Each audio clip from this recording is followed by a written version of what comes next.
dont je voudrais. Donc aujourd'hui, une nouvelle présentation, un nouveau travail, autre que ceux qu'on a l'habitude de voir sous forme de tableau.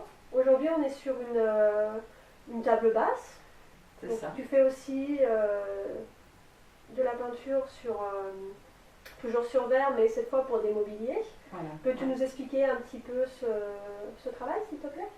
Alors effectivement, alors cette table s'appelle les 4 éléments. Ça, on y reviendra. C'est une très belle pièce d'artisan qui était sur la Haute-Savoie. C'est un pied en inox. On verra après si tu peux prendre des prises de vue plus proches. C'est vraiment un très beau travail et avec un très beau plateau en verre biseauté. Alors l'idée, c'était de mettre en valeur le mieux possible aussi le travail de l'artisan. Et donc il a fallu que je m'adapte un petit peu à son travail, à ses courbes. Alors en fait, quand on voit de près, elle est pleine de courbes, elle est vraiment très fine. Donc en fait, j'ai intégré là-dedans toujours cette notion thérapeutique, énergétique. Donc on retrouve les 4 éléments. Donc en fait, on retrouve la terre, on retrouve le soleil, la lune, les étoiles. Tout ça sur un fond plutôt moderne, puisque c'est donc inox et verre, et le résultat est là, voilà. Alors là, le verre est peint dessous. D'accord.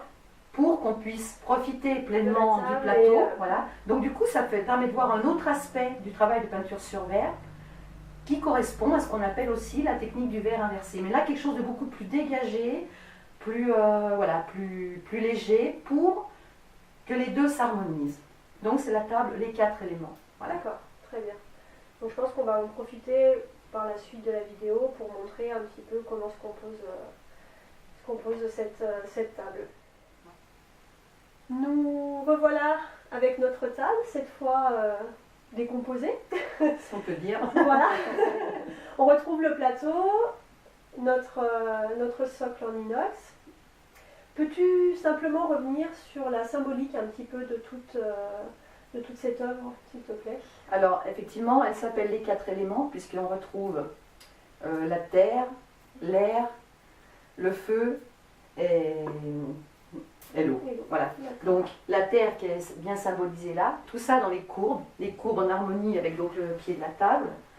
On retrouve l'eau puisque il y a une fleur qui représente aussi un poisson. Là on retrouve la lune avec l'élément air et forcément le feu avec le soleil. Tout ça rempli d'étoiles et de lumière. Donc là on voit l'aspect peint à l'endroit. Ce que j'appelais donc la technique verre inversé, puisque là c'est l'endroit qu'on retrouve à l'envers sur la table. D'accord.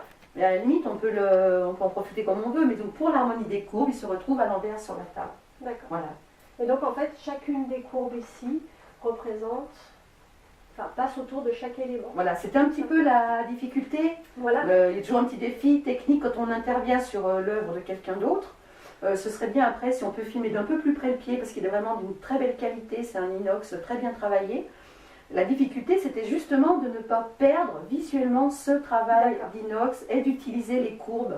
Voilà. Alors on comprend bien qu'à l'origine les courbes font plus penser à des fleurs, de toute façon on se retrouve dans les éléments. Oui. Et moi j'ai aménagé tout ça, voilà. Donc tu as fait faire le pied. Il était fait déjà. Ah, il était fait. Voilà. Donc, oui. Le pied était fait et voilà. toi, et moi je me tu suis t'es adaptée. Voilà. D'accord, tout à fait. Et c'est un très joli verre biseauté. Si on peut filmer de plus C'est près. très bien. Merci. Merci.